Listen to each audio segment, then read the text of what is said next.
Isipin nyo, natutulog ka sa isang kawayan na higaan, paggising mo, wala ka ng tirahan. Pinalayas. Dahil hindi nakabayad ng renta. Pero hindi doon natapos ang kwento.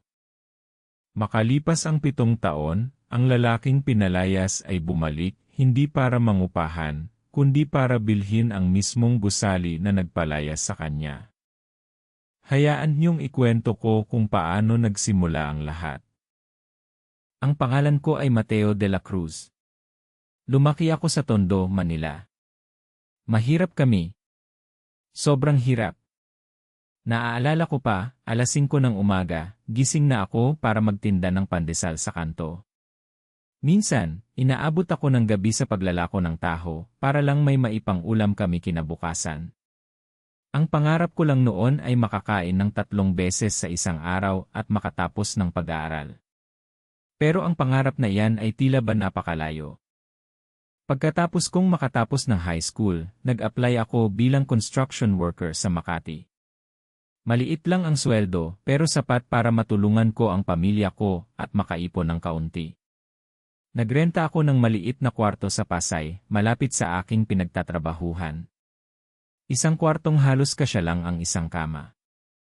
Ngunit kahit anong sipag ko, hindi pa rin sapat ang kinikita ko para sa renta, pagkain, at sa mga pangangailangan ng pamilya ko sa Tondo. Dumating ang panahon na 3 buwan na akong hindi nakakabayad.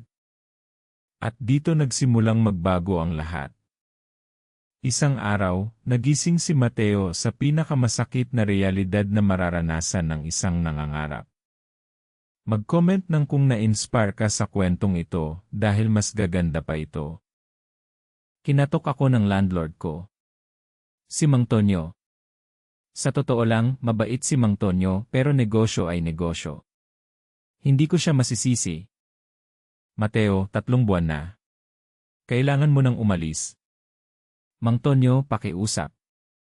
Bigyan niyo pa ako ng 1 linggo. Makakapaghanap ako ng pera.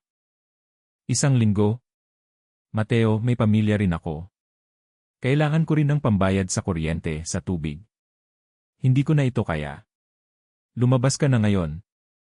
Tinitigan ko ang sahig, pakiramdam ko, gumuho ang mundo ko. Wala akong pera, walang mapupuntahan.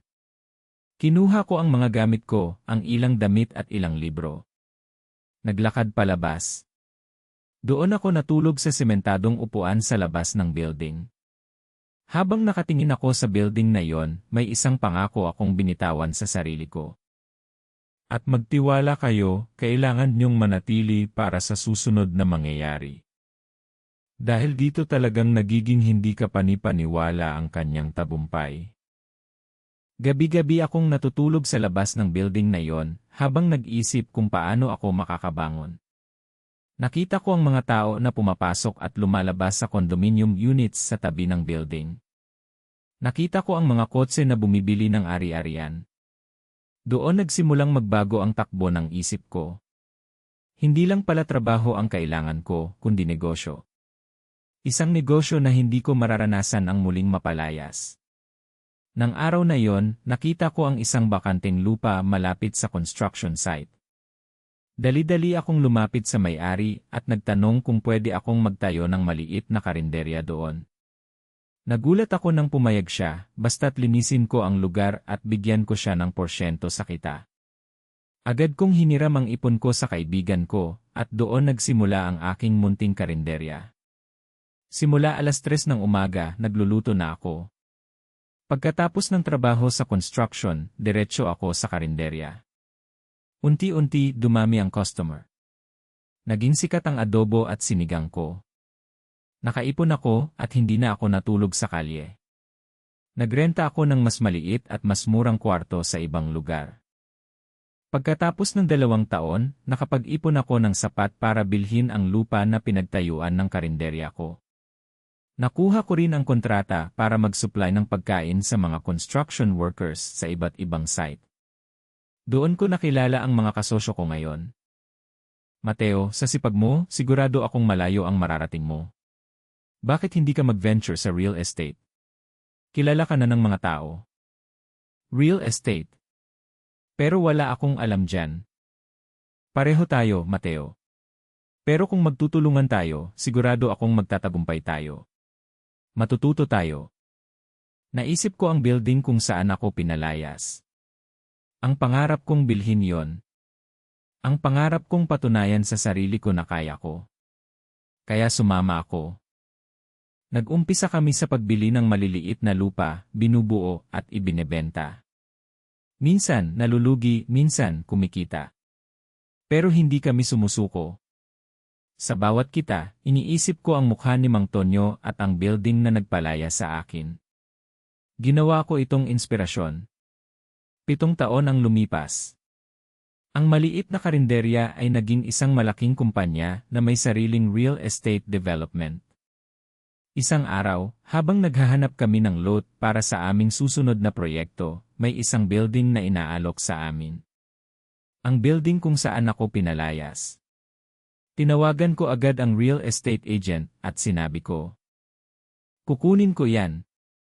Sir Mateo, sigurado po kayo. Medyo luma na po kasi ang building. Kailangan pa ng major renovation. Siguradong sigurado ako. Personal ko itong sisiguraduhin. May sentimental value sa akin ang building na yan. Binili ko ang buong building. Pinasimulan ko ang renovation. Isang araw, habang nag-inspeksyon ako, nakita ko si Mang Tonyo, may hawak na timba at basahan. Doon pa rin siya nagtatrabaho bilang caretaker. Lumapit ako sa kanya. Mang Tonyo, ako po si Mateo. Mateo, ikaw ba talaga yan? Ang laki ng pinagbago mo. Opo, ako po. Mang Tonyo, alam niyo po ba kung sino ang bagong may-ari ng building na ito? Hindi ko alam eh.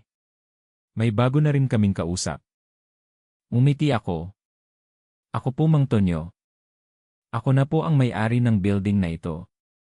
At ang una kong desisyon bilang may-ari, ikaw na po ang chief caretaker. Hindi na po sahod kundi share ka na po sa kita ng building. Niyakap niya ako. Nanginginig ang boses niya. Maraming salamat, Mateo. Maraming salamat. Mula sa pagiging pinalayas, naging may-ari ng buong gusali. Si Mateo de la Cruz ay patunay na sa Pilipinas, ang sipag, tiyaga, at pananampalataya ay kayang magbago ng kapalaran. Ngayon, ang building na nagpalaya sa kanya ay isa sa kanyang mga pinakamagandang ari-arian, at patuloy niyang tinutulungan ang mga nangangailangan. Kaya, anong aral ang natutunan mo sa kwentong ito? Ay comment ang inyong mga saloobin. At kung may sarili kayong kwento ng tagumpay, ibahagi niyo sa comments. Mag-subscribe para sa bagong kwento araw-araw.